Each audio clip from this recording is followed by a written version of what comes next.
आज का दिन एक तरफ प्रकाश पर्व गुरु नानक जयंती का उजाला है तो दूसरी तरफ हादसों का अंधेरा बनकर के भी आया।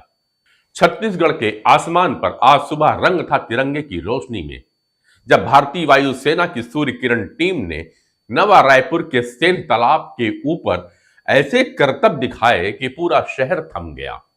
कई जगहों पे लंबे लंबे जाम लगे थे, पहिए धीमे रफ्तार से चल रहे थे।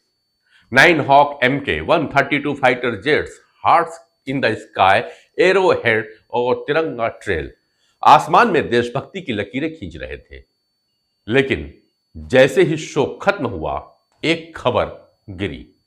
वो आसमान जितनी ऊंची नहीं बल्कि जमीन जितनी दर्दनाक थी। उत्तर प्रदेश के मिर्जापुर से खबर आई।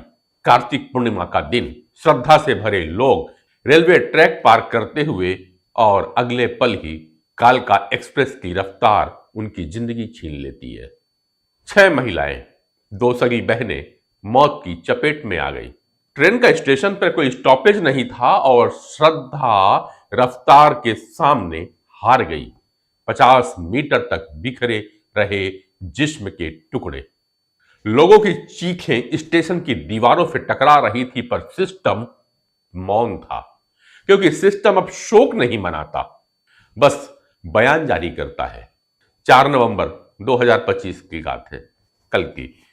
छत्तीसगढ़ का बिलासपुर शहर, लाल खदान स्टेशन के पास मालगाड़ी और मेमू पैसेंजर आपस में टकरा जाती हैं। 12 लोगों की मौत, 25 घायल बताया जाता है।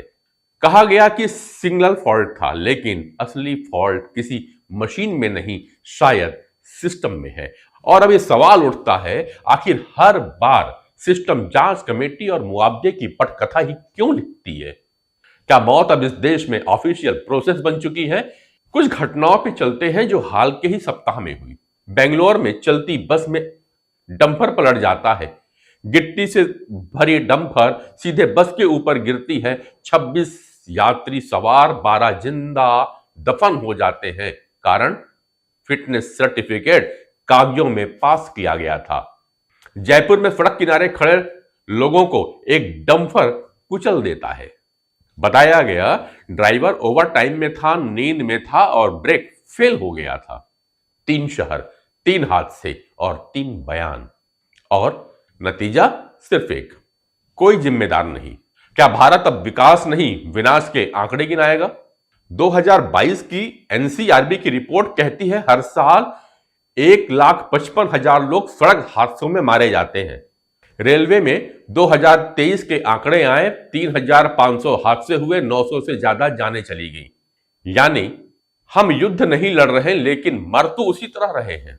मुंबई लोकल की भीड़ में लोग गिरकर मर जाते हैं। दिल्ली में फ्लाईओवर टूट जाते हैं।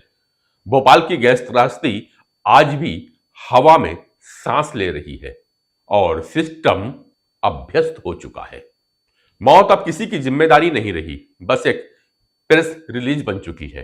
मंत्री ट्वीट करते हैं, गहरी संवेदना, जांच के आदेश और मुआवजा घोषित हो जाता है। मीडिया चीखता चिल्लाता है 2 दिन, तीसरे दिन नई हेडलाइन आ जाती है और हम अपनी संवेदनाएं स्क्रॉल करके आगे बढ़ जाते हैं। कभी किसी ने नहीं पूछा रेल की पटरियों पे जंग क्यों लगती है, बसों के फिटनेस सर्टिफिकेट कौन पास करता है, ड्राइवर नींद में है तो वाहन क्यों चलाता है, फायर सिलेंडर काम क्यों नहीं करता, कोई नहीं पूछता। ये सब क्योंकि यहां जवाबदेही की नहीं, जुगाड़ की संस्कृति है। हम तब तक जिएंगे जब तक अगला हादसा नहीं होता, और फिर उसी दर्द से जागेंगे जैसे पहली बार ही कुछ हुआ हो। तो अब वक्त है सवाल करने का, सरकारी सिस्टम से और खुद से भी। कितनी जांच समितियां बनी, कितनी रिपोर्ट आई, कितनों को सजा मिली, और कितने हादसे सिर्फ ब्रेकिंग न्यूज बनकर के खत्म हो गए। ये सड़कें कब तक मौत का रास्ता बनेंगी, रेल की पटरियां कब तक खून से लाल होती रहेंगी, और बसें कब तक धुएं में जिंदगियां निगलती रहेंगी। बेंगलोर, जयपुर, बिलासपुर, 3 नाम, 3 हादसे, पर कहानी तो एक ही है। हम चुप हैं क्योंकि हम आदत डाल चुके हैं, मरने की भी और भूल जाने की भी। पर अगर आज भी हमने चुप्पी नहीं तोड़ी, तो कल किसी और शहर में, किसी और ट्रैक पर, किसी और बस में कोई और कैमरा लिए यही सवाल पूछेगा, जिम्मेदार कौन?